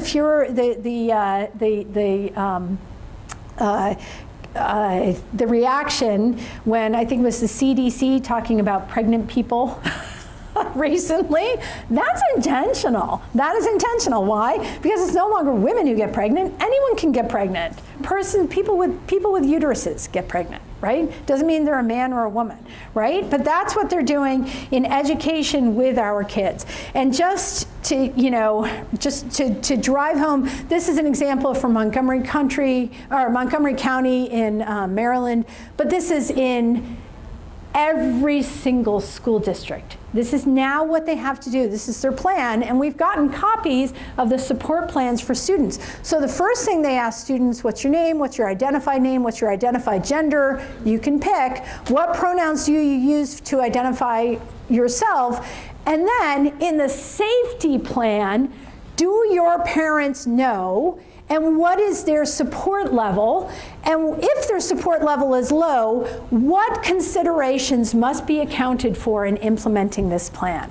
Parents have no right to know. You can send your daughter, Susie, out the door, put her on the bus, and when she gets to school, she is Sam to everyone in that school building. But when they send a communication home to her, now keep in mind, the principal, the administrators, the school nurse, the counselor, everyone's calling Susie Sam. Susie is using the boys' restroom. When she comes home, they're going to send home a letter. Oh, Susie is making wonderful progress in her math, right? They are keeping parents in the dark deliberately. Deliberately. There was a teacher, a librarian in New York, who was fired because she alerted a parent to the fact that this parent's 2 kids had transitioned in school for over a year. Guess who got fired? The librarian. Right? Fairfax County, so these are your public schools. They recently had a learning module supporting gender expansive and transgender youth. So this is the training for teachers. What are we teaching teachers? Well, this is how you're going to implement the Virginia Department of Education Regulation 203 about gender expansive and transgender youth. So what do we want them to recognize? Identities are fluid. You're going to identify and understand the use of identified pronouns and chosen names. And you'll understand the steps to take for dealing with transgender or gender fluid, gender expansive students. At the center of it, Fairfax County Public Schools say, is that we need to affirm and sustain gender identity and gender expression as well as other different identities, and recognize and disrupt systems that create inequitable outcomes. Disrupt. What does that mean? What's that? Oh, I'm sorry, that was these all have audio. I'm not going to go through the audio just because. So here we have, again, this notion of intersectionality is a big notion in education right now. So a student can have multiple identities, and where these identities intersect, that's where you see how oppressed and victimized and vulnerable a student is. So out of all the multiple identities that a student can have, what are the identities that can cause them to be oppressed? Well, sexual orientation, gender, and gender expression. 3 of these are in the categories that we consider for looking at or understanding how children can be oppressed. So teachers are taught that we have all of these different categories. Remember back to the gender unicorn? Well, this is being pushed into teacher training, right? With all of those concepts, gender identity, gender expression, gender expansive is the term of art used for used instead of non-binary. It's gender expansive. Kids are encouraged to break boundaries. Sex assigned at birth. If you are a teacher in the Fairfax County Public Schools, you can no longer talk about biological sex. But that's actually been for a couple of years, because I remember the last time I was here, there was a big battle because somebody made a comment about biological sex in one of the school board meetings and received immediate pushback and was told that biological sex was no longer a thing for Fairfax County Public Schools. So here we are. Well, how do teachers in Fairfax County Public Schools understand gender identity? Well, it says a person's sense of their own identity is boy or man, girl or woman, or something in between or outside of the gender binary.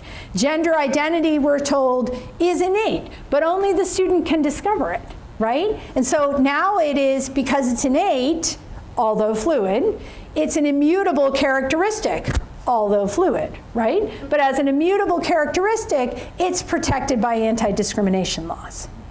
Right? So you, the teacher, have to, and the students have to affirm. How do we understand sex assigned at birth for Fairfax County Public Schools? These are their teacher training slides. It's a label, generally male or female, that is typically assigned at birth and recorded on the birth certificate. Just a label, nothing more. Okay?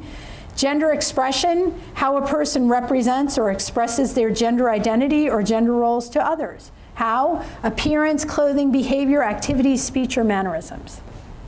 Ah, you mean stereotypes. So we're right back to stereotypes. These poor kids. Gender expansive, a wider or more flexible range of gender identity and expression outside of, those old-fashioned concepts of male or female.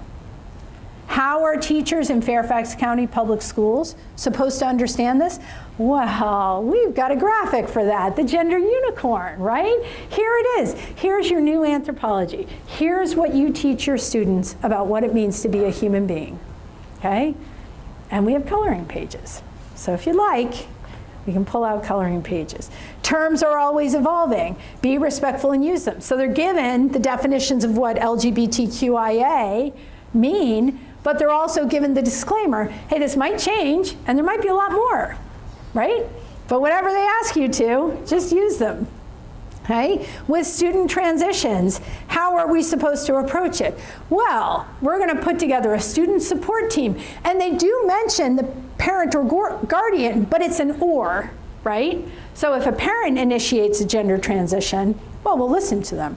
But otherwise, the student is driving the train, right? And so they get to choose their own representatives who are part of this student support plan.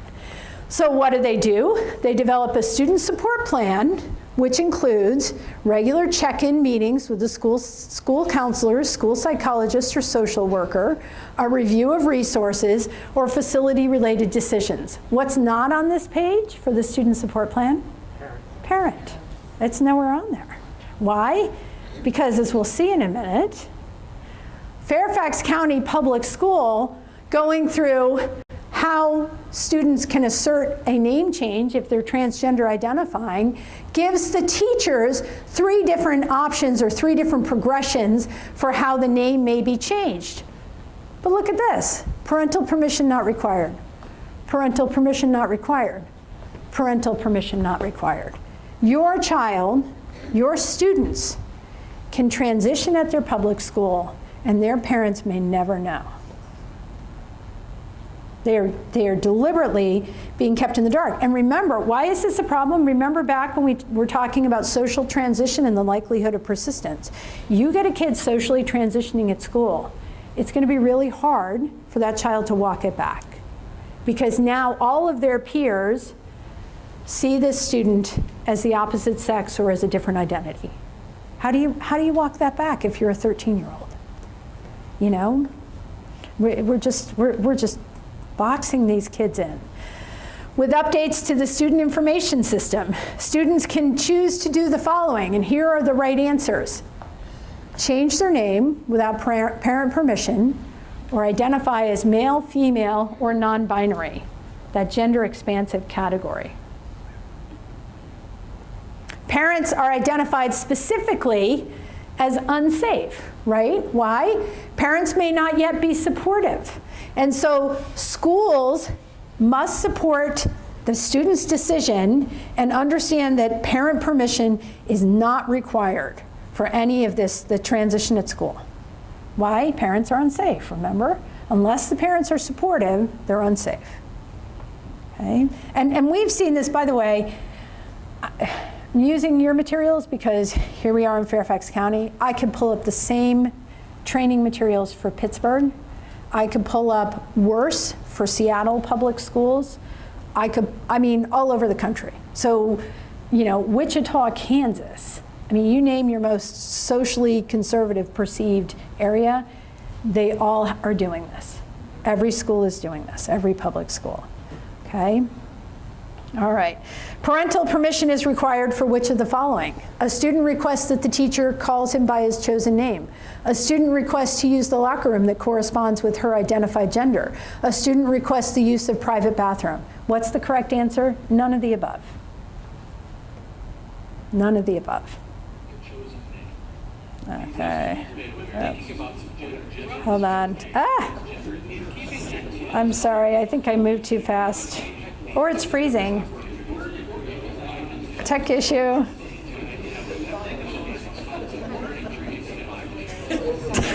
I mean, like, this is actually kind of appropriate because it is all Babel.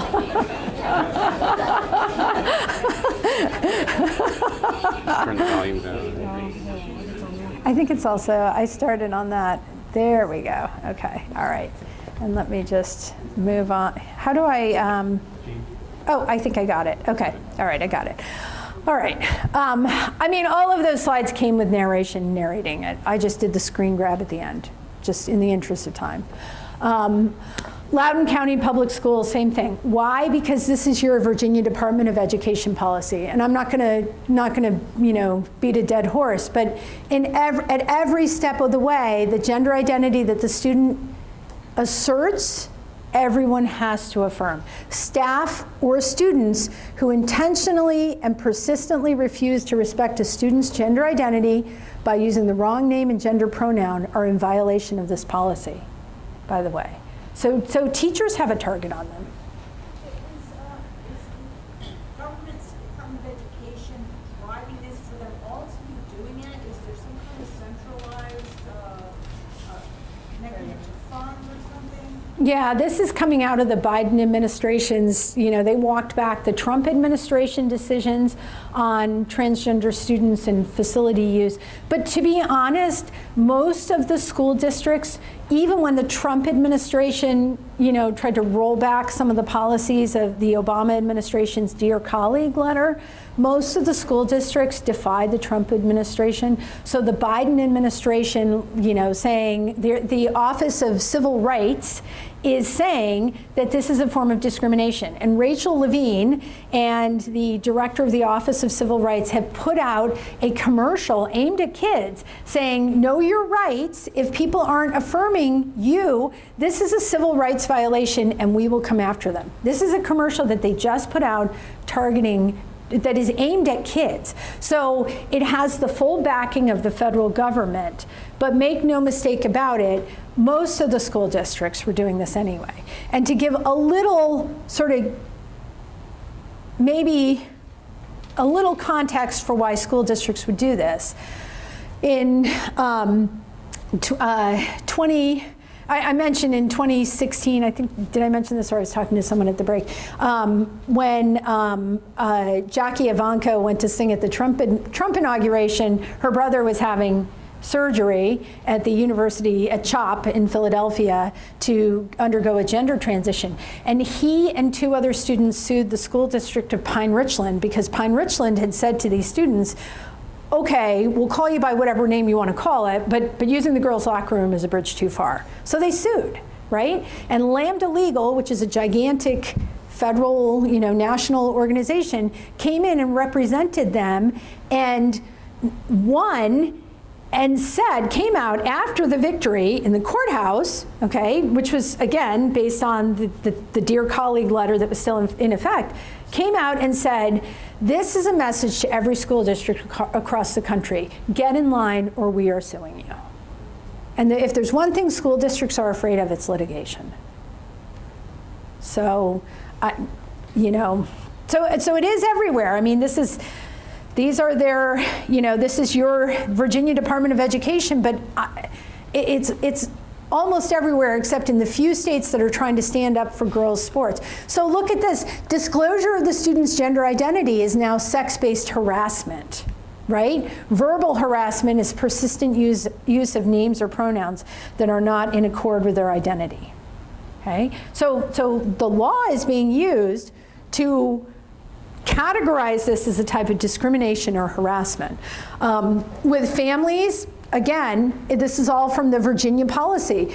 The school needs to support the student's need for privacy and not disclose the student's gender identity to other students or to their parents, especially if they're quote unquote unsupportive families. Okay? So if the student says, yeah, I don't know, my parents would feel about this, the school is not going to tell the parents. So this is not just Fairfax County Public Schools. And everyone's seen the teacher who quit recently in Loudoun County, I was happy to hear someone hired her. She's got to be, what a gem. But this is what, our teachers are up against this. So this is not to paint, you know, I'm someone who believes kids need to be out of the public school system, but it's not because I think teachers are bad persons. It's because the whole gigantic structure is just, you know, organizing in such a way that Christian children and Christian teachers have a gigantic bullseye on their back. Like, it is truly, there is a different religion in the public schools. There is an orthodoxy, and they are enforcing it. They are requiring compliance. And so the kids you're getting in are going to be kids who are coming through having been subjected to that indoctrination with a different orthodoxy. Okay? So why do we as Catholics oppose gender ideology? Well, as I mentioned, it causes lasting physical and emotional harm. It's premised on a lie that you can change your sexual identity. It undermines catechesis. Now, I haven't really gone through that. I'm going to go through this a little bit now. And I'm sure, you know, with Mary and with Father DeSales, you're going to be unpacking the statement from your bishop, which is, again, like, so beautiful. I wish I could replicate it in every single diocese. It redefines who you are as a person, what human nature is, and what your relationships are. Okay, your relationship to yourself, to your family, to the state, and to God. It's not loving, and it's not compassionate. If you're going to put a child through that, that is not the compassionate thing to do. I mentioned that it's a radically different anthropology. Well, let's look at it. Let's just look.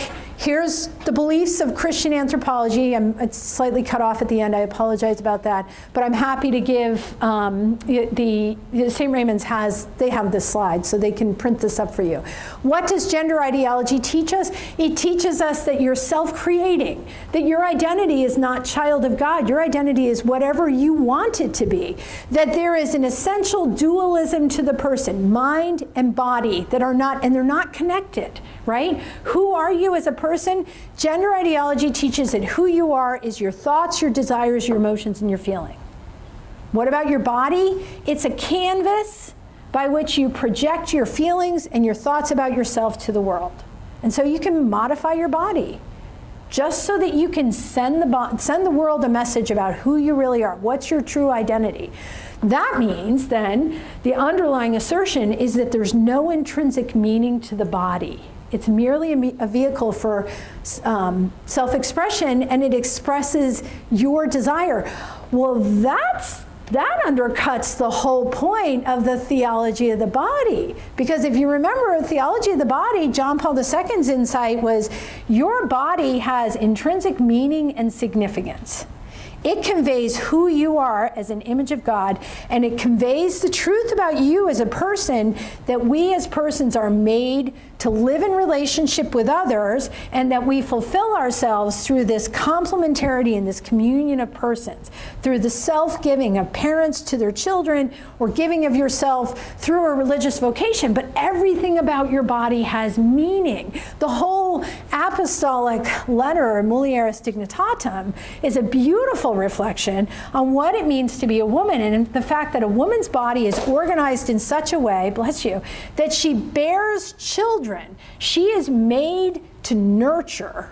She is made to nurture and to love. She carries that child within herself psychologically. She's got this amazing, sensitivity. I have a daughter who's 8 months pregnant, and last time she was home, she was like, she's carrying a little girl named Catherine, and they already named her, and she was like, oh yeah, Catherine's really active at night, and Catherine's doing this, and I can tell you where Catherine is. She can't even see her, right? But you can pay attention to the person inside your body. Right?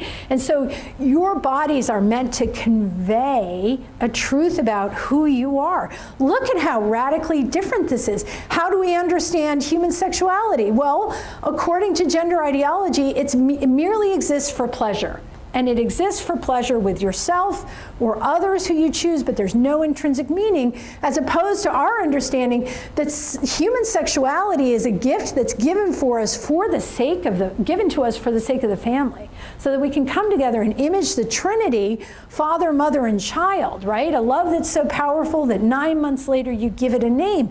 It allows human beings to be co-creators with God the Father. It's the only creation that's going on, the creation of a new soul. You have this spontaneous new creation of a person, and we're allowed to cooperate with that. It's amazing. It is amazing, but look how it's reduced to just materialism.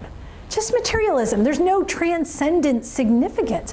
What's your dignity as a person? Well, we understand our dignity is that we're made in the image and likeness of God. What is the dignity in gender ideology?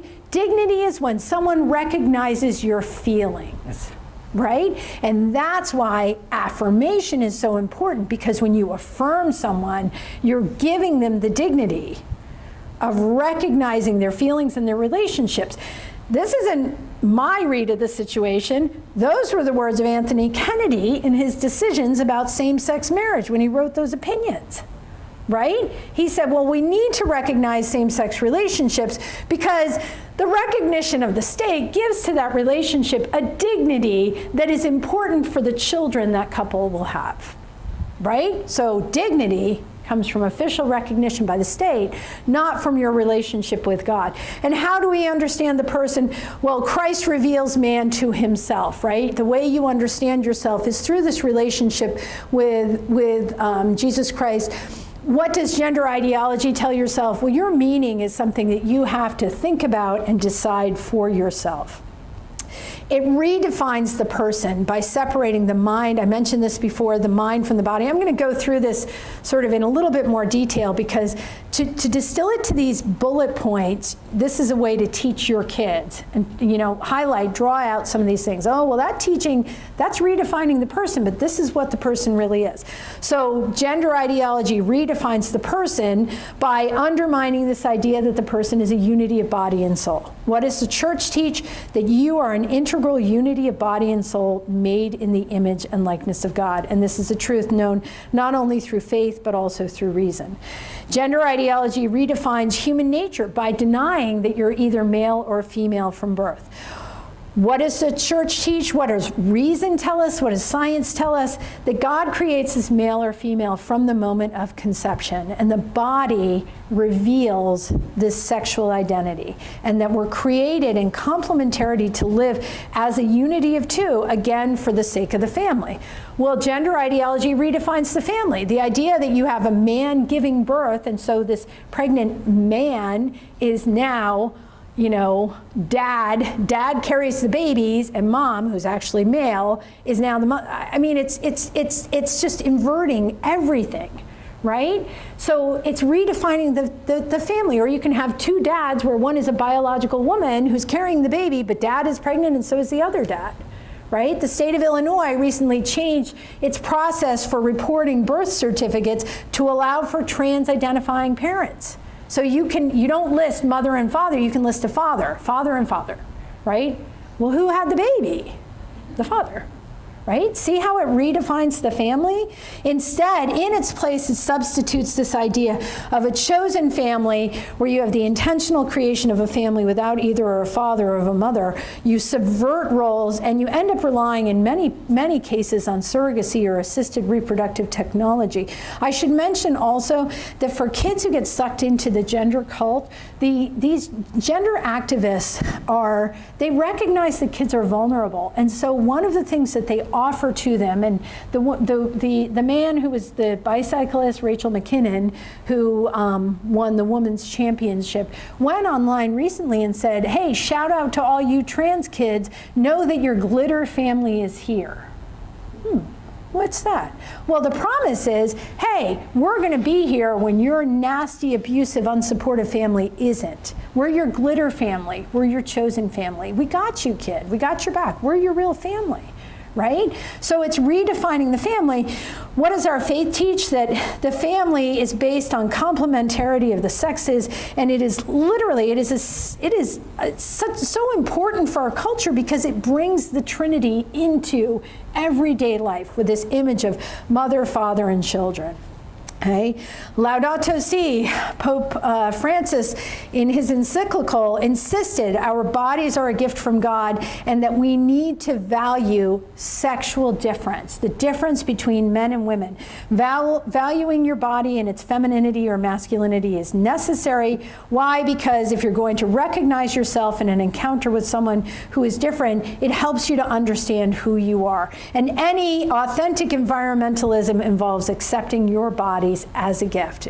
This concept of human ecology. In Amoris Laetitia, again, Pope Francis again insists creation is a gift, and any ideology that denies the difference and reciprocity in the nature of a man or woman or envisions a society without sexual difference is going to be one that is going to undermine the family. So he's given us some really strong words. Gender ideology redefines the relationship of the person and family to the state. I mentioned parental rights, as we've seen again and again. They are the casualty of this. Who ultimately decides? The state. The state recognizes whether you're male or female. The state recognizes when or if you should undergo a gender transition. The state recognizes whether or not your parents are fit to parent you. And finally, and this is an insight from Pope Benedict, it requires you to accept the idea that you are your own self-creator and that God's plan for you no longer has any weight. What does our faith teach? Who am I? I am a son or daughter of God. And what am I called to do? I'm called to live my life in full freedom. There is a document, I don't have time to go through this, but the Congregation for Catholic Education has a document on gender ideology that comes out very strongly and insists anyone who's involved in the formation of children needs to be able to answer questions about that. So that's why you're going through this, but also suggests that, or also, again, insists, uses very strong language, that we as educators in the Catholic Church need to recognize that we need to repropose Christian anthropology and reaffirm the meaning of the body and the family. And if there's one takeaway I want you to take, I mean, this has been a long presentation. I appreciate how patient you've been, but I know we're already bumping into lunchtime. I do want you to understand, these kids that you have coming to you this year, they are coming from a school system where this orthodoxy is being enforced and being pushed into every class. It's in history, it's in literature, it's in the anti-bullying curricula, it's in the sex education, it's in the lunchroom, it's in the graphics on, you walk through a public school, you'll see more rainbow flags than you'll see American flags. 100%. When you are catechizing them, you need to understand that you cannot assume that they understand basic truths about the meaning of human sexuality, what it means to be a person, and what the family is. You mentioned the RCIC. In every single class, you need to make sure that these fundamental presuppositions about being a human person are brought to the front and affirmed in front of them. And you need to almost repropose the teaching of the church about the person from scratch. Because these kids, if we make assumptions that they're coming from a Christian background, while all the while the public schools are undermining it, we are going to give them this haphazard, shoddy education where they're going to have Christian teachings overlaid on a pagan anthropology. And so it's imperative to understand that you need to assume nothing. Assume they know nothing about the faith, even if they've been in CCD for 8 years, and just keep reiterating these truths. It's going to require a lot of patience. We're in the situation of the Christians in the waning days of the Roman Empire. But how did that story end up? What persisted? Not the Roman Empire, and I'm not making a comment about the United States of America, but just in terms of the overall cultural decadence, what persisted? Christian teachings. Because they were teachings that were true, that reaffirmed the meaning and dignity of the person, and that were so important in kind of creating everything we know about Western civilization. So your role is incredibly important. I'm going to stop here and take questions. I'll stay I know you're going to have lunch. I can stay for a while and answer questions. But understand, you guys are the front line. When they talked about healthcare heroes last year, you guys are it. You guys are the religious ed heroes.